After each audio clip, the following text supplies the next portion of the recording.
up, my loves, and welcome back to my channel. I know it's been some years since I posted, but I am back. I'm about to start making some content for you guys. I am just really excited. This channel, if you've been keeping up with our family channel and our K&A channel, just know this channel is going to be just strictly about me and my life, and just basically just everything uncut, unfiltered, because that's just my style, y'all. So I'm really excited to really give y'all like behind the scenes of like just me being a wife, me being a parent, and me being a YouTuber as well, and an entrepreneur. So if you are like interested in those type of videos, like just know they are going to be very raw and uncut. I really just want to show y'all like the real, like not the fake real, but the real. Just make sure you're subscribed, stay tuned in. It's just gonna be a lot, guys. So I'm really excited to start like just posting my content and just posting myself. So go ahead and follow me on my social media. Everything's linked down in the description box. I do like message you guys back, so if you ever want to have a conversation with me, just go ahead. I will try my best to get to you guys. Today's video is going to be about my postpartum. It's been 2 weeks. I can't believe it. Like, I literally had this little sack of potatoes 2 weeks ago, guys, and it does not feel like it. Like, I just felt like we just left the hospital. So I got a list in my notes of like, basically I just documented every pain, every symptom, every emotion, everything like I dealt with the first week and the second week. I basically have some, you know, just some notes right here in my phone, so I can let you guys know, even if like you aren't a mom just yet, or like you are pregnant, you know, you just want to learn about these things. Like, this video is going to be very raw and very informative. I do have pictures and stuff like that too, so just prepare yourselves because it's a lot. So let me give y'all a background of the birth. I did have a C-section, guys. It wasn't an emergency C-section. I knew I had to have it because I had one with my oldest, which is 2.5 years old right now. The reason why I did have to have like a C-section with her is because my labor wasn't progressing. I wasn't dilating past a centimeter, and it literally broke my heart. I kind of like felt some guilt with that because I did agree with my doctor to be induced at 39 weeks. Made sure with this pregnancy that my doctor was like letting me try to labor on my own, because she did from the start say, well, since you had a C-section in the beginning, you're more than likely going to have a C-section with your other baby. So I was like, you know what, I understand that, but I want to try. I want to give my body a try this time, because I carried that guilt from the first time, and I really didn't want to feel that guilt again, because it really like, y'all didn't know this, but I did have a lot of postpartum depression. It really wasn't in the way that everybody else has it as far as being depressed. Mine was more like anger based. I was always angry, and just that was part of the reason why I lost all of that weight. I just carried a lot of anger with me. I didn't like lash out on anybody or nothing like that. I just had a lot of built up anger, so I just kind of worked out, and I kind of tried to release it that way, and it really worked for me. So I told my doctor that I wanted to try to have him vaginally, which is called the VBAC. It's vaginal birth after cesareans. So basically we got down to the 39 weeks, and that she didn't want me to go to 40 weeks because since like I had that prior, you know, complications as far as like inducing, I couldn't induce and stuff like that. She was kind of worried for my, what is it called? I think it's called like a uterine rupture. Since I had a C-section already, I was at risk for rupturing and bleeding out very bad. So she was kind of scared, so she was like, I don't want you to go to 40 weeks, let's do 39 weeks, and if you don't show any signs, then let's schedule a C-section. So I was like, you know what, okay, at least I've tried. I worked out, I ate very well this pregnancy. I did gain a lot of weight, but I think I'm just the type of pregnant woman that does just gain a lot of weight, which is okay, because I like, you know, I'm very comfortable with myself right now. But I did gain about 40 pounds.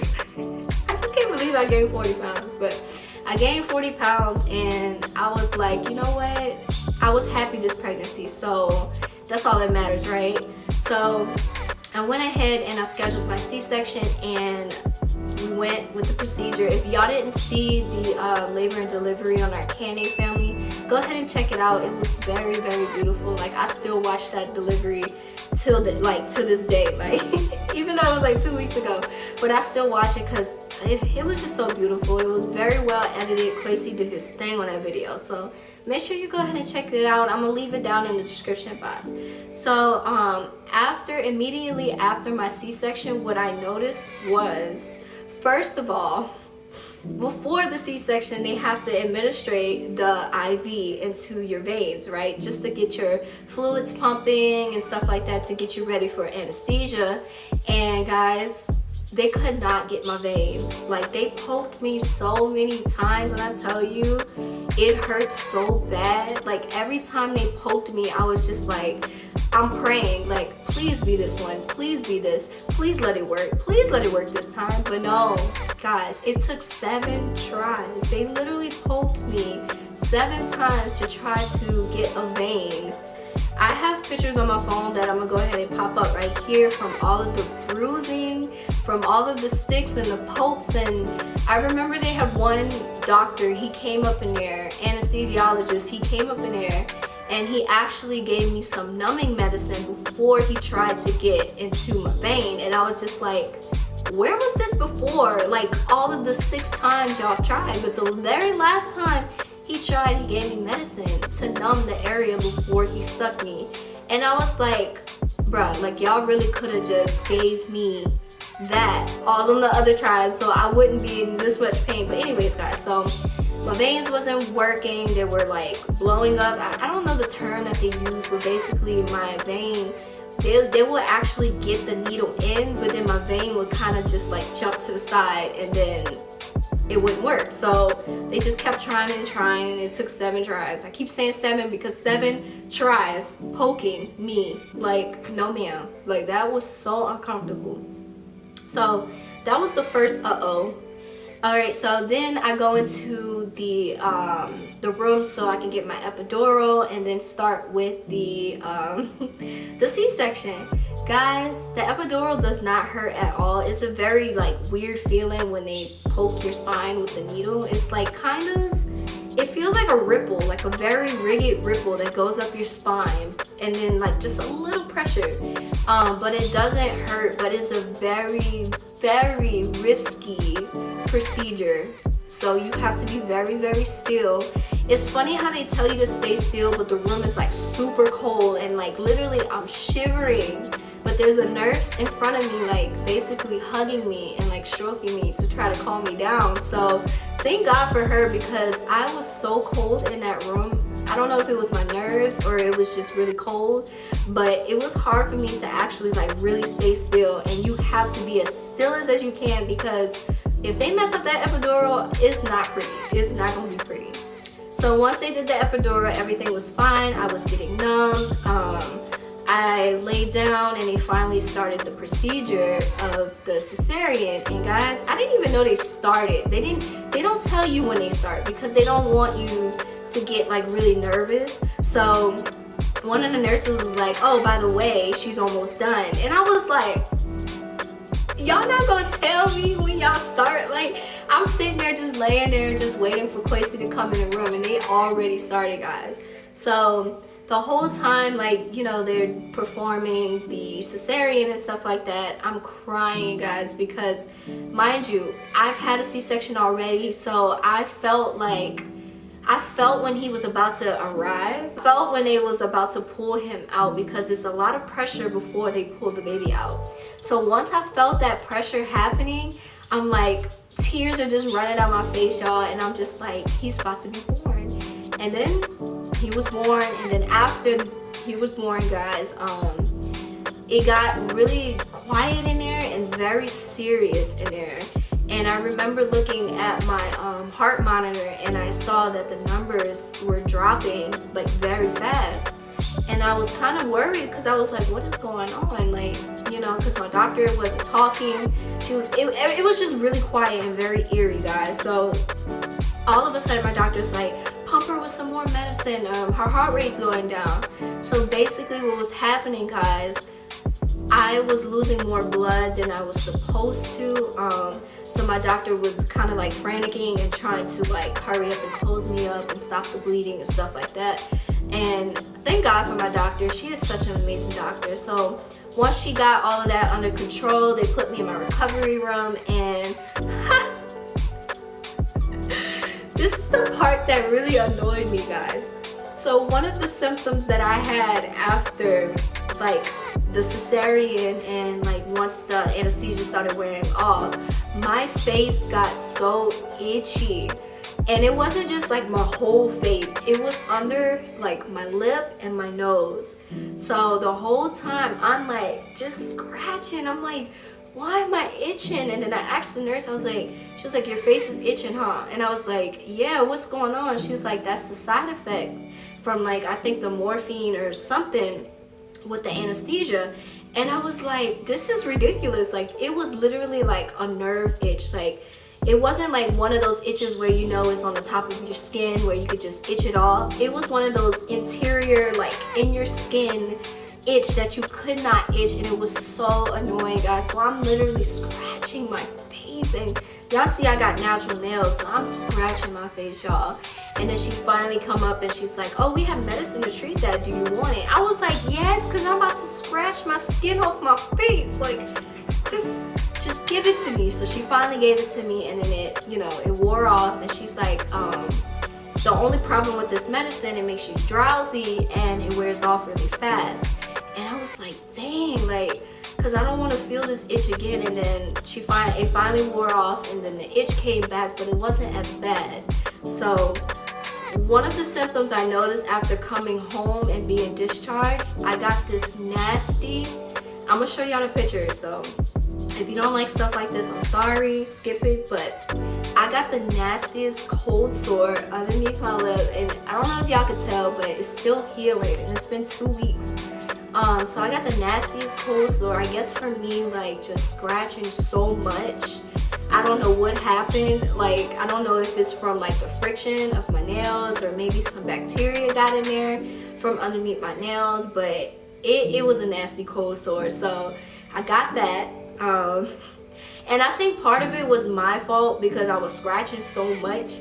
I don't think it was the anesthesia, but the anesthesia did cause my itch, so therefore it was the anesthesia. I'm gonna blame it on that. But the thing that was happening, other than obviously the incision spot does hurt, but they keep you on like medicine like around the clock. Like, literally, like, they put on your board like, when's the last time you take your medicine through the time that you're supposed to take it again. So they're literally on clockwork. Like, the nurses, they're like, changing shifts, and they're keeping up with your medicine. So the pain doesn't really hurt as bad. Pain is supposed to reach its peak. So they keep you on these strong medicines, strong Motrin, strong ibuprofen, and I forgot the name of the other medicine that I was refusing because it makes you very, very drowsy, and you can't be drowsy when you have a baby. So I'm like, don't give me that medicine. You can give me the Tylenol, you can give me the ibuprofen and the Motrin, but do not give me whatever that other medicine was. So I was refusing that medicine. Incision actually hurts, it really does, but they encourage you to walk around as much as you can. Don't make too many bending moves, like, try not to pick up anything heavier than your baby and stuff like that. So obviously, like, this is major surgery, so you don't want to like overdo it and stuff like that. So if you have like luggage in your room, like, don't pick up on your luggage. Make your husband or whoever is with you pick up on all of that, because I'm telling you, y'all not gonna want to pick up on nothing after you've had a cesarean, like a C-section. Like, that stuff, it hurts. So obviously that hurts. But another thing that I wasn't really prepared for it to hurt as bad was breastfeeding. So with Ace, which is my little girl, I did breastfeed, but I didn't breastfeed long enough for my nipples to kind of like get to where it got with him.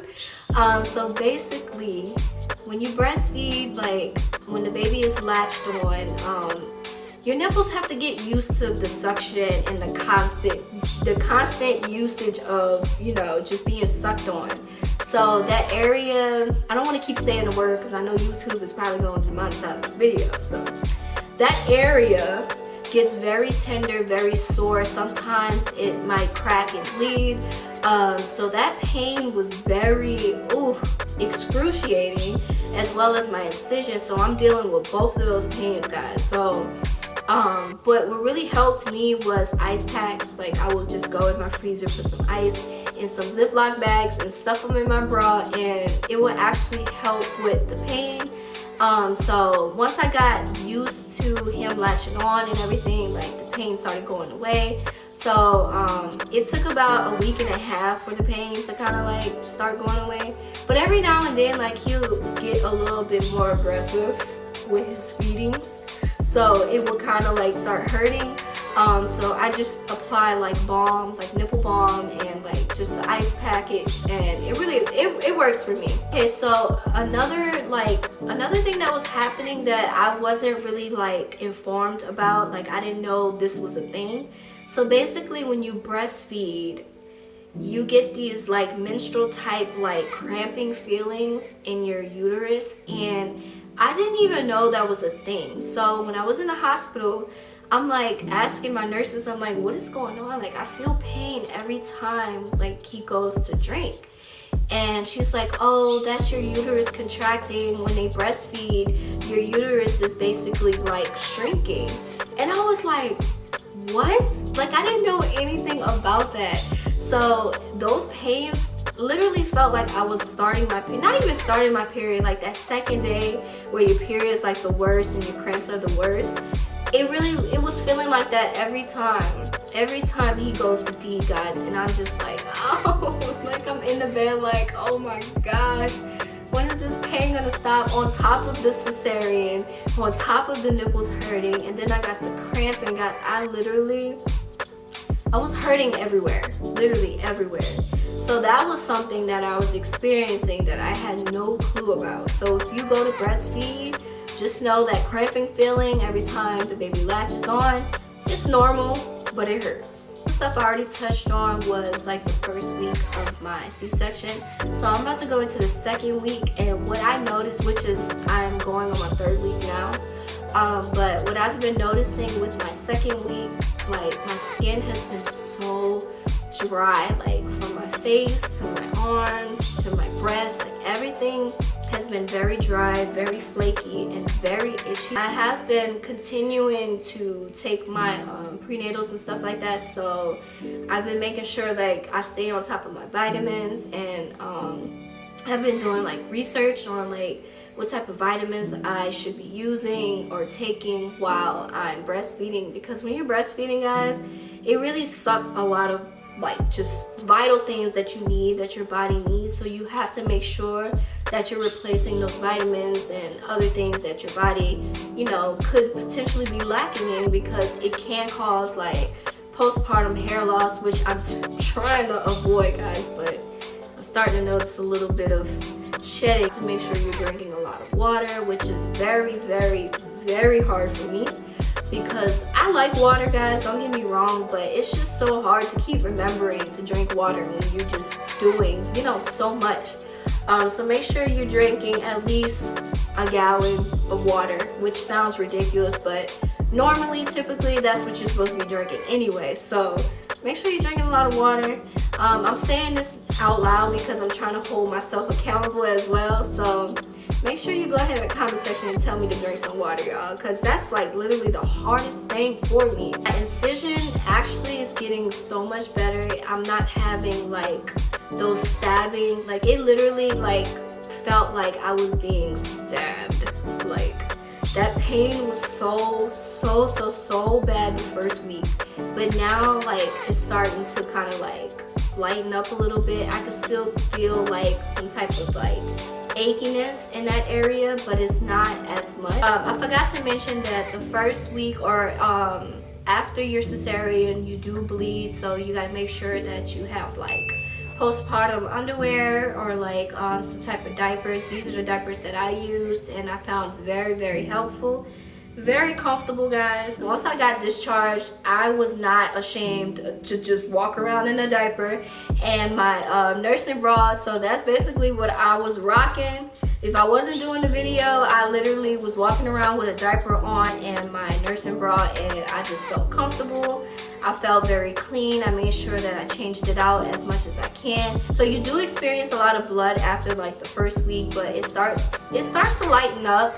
Mine didn't really start lighting up until probably yesterday. I noticed that I wasn't really bleeding as much. It was kind of like just a few little drops here and there. So that's a good thing. I'm just really excited for that to go away. This video was very chatty. It's probably all over the place. Just know your girl tried so hard to do this video today. So make sure you give this video a thumbs up, please, y'all. This video was literally so hard to sit down and do, like. So, and right now he is about to eat my arm off because he's probably tired of me talking. So I hope this video was very informative to anybody that is pregnant right now or have a cesarean scheduled, or not pregnant at all and just want to learn about it. I hope it was informative. I know it was probably all over the place. Just bear with me, guys. It's a lot. But I'm very excited to start my videos and stuff like that. So make sure you have those post notifications on. And I guess I will see you guys in my next video. Peace.